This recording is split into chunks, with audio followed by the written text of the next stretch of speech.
Во Владикавказской детской музыкальной школе имени Петра Чайковского определили лауреатов 18-го межрегионального конкурса юных музыкантов «Наши надежды». Участники соревновались в номинациях фортепиано, струнные и духовые инструменты, академическое и эстрадное пение. В этом году в конкурсе принимали участие 205 учащихся из 29 школ нашей республики, Кабардино-Балкарии, Чеченской республики, Пятигорской, Ингушетии и Дагестана.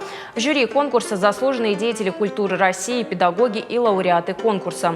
В этом году Союз композиторов Северной Осетии в лице выпускников школы учредил 5 специальных премий за лучшее исполнение произведения осетинского композитора.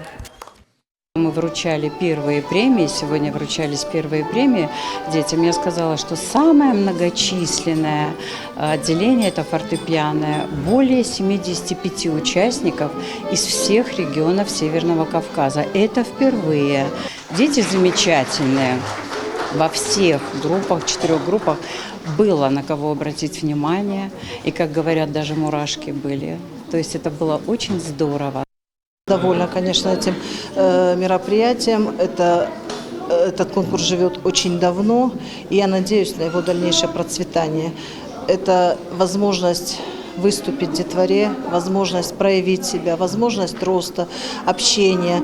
Это огромный опыт и для детей, и для преподавателей, послушать друг друга, сделать какие-то выводы. Но хочется отметить, что очень много ярких детей.